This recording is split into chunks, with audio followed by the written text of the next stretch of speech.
नाज़रीन अस्सलाम वालेकुम। आइए आज पढ़ते हैं सूरह बकरे के चौथे रुकू का उर्दू तर्जुमा। औज़ु बिल्लाहि मिनश शैतानिर रजीम, बिस्मिल्लाहिर रहमानिर रहीम। और वो वक्त याद करें जब आपके रब ने फरिश्तों से फरमाया कि मैं जमीन में अपना नाइब बनाने वाला हूं। उन्होंने अर्ज किया, क्या तू जमीन में किसी ऐसे शख्स को नाइब बनाएगा जो इसमें फसाद अंगेजी करेगा और खूरेजी करेगा? हालांकि हम तेरी हम्द के साथ तस्बीह करते रहते हैं और हम वक्त पाकीज़गी बयान करते हैं। अल्लाह ने फरमाया, मैं वो कुछ जानता हूं जो तुम नहीं जानते। और अल्लाह ने आदम अलैहिस्सलाम को तमाम अशिया के नाम सिखा दिए, फिर उन्हें फरिश्तों के सामने पेश किया और फरमाया, मुझे इन अशिया के नाम बता दो अगर तुम अपने ख्याल में सच्चे हो।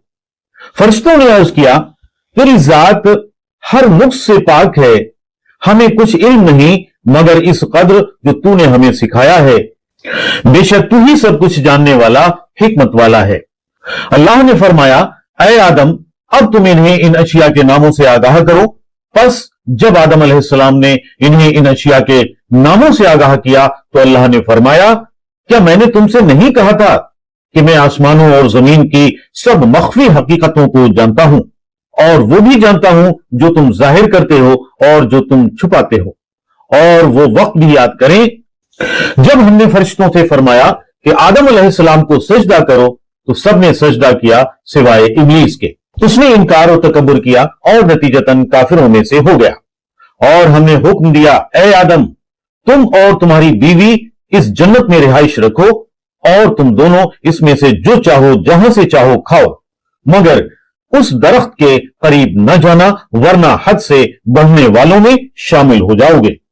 फिर शैतान ने उन्हें उस जगह से हिला दिया और उन्हें उस राहत के मकाम से जहां वो थे अलग कर दिया। और बिलाखिर हमने हुक्म दिया कि तुम नीचे उतर जाओ, तुम एक दूसरे के दुश्मन रहोगे।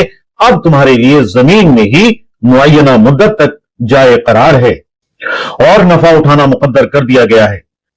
फिर आदम अलैहिस्सलाम ने अपने रब से आजिजी और माफी के चंद कलिमात सीख लिए, बस अल्लाह ने उनकी तौबा कबूल फरमा ली।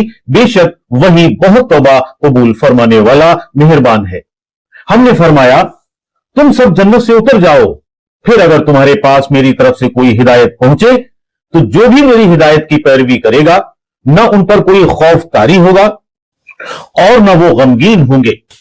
और जो लोग कुफ्र करेंगे और हमारी आयतों को झुटलाएंगे तो वही दोज़खी होंगे, वो इसमें हमेशा रहेंगे।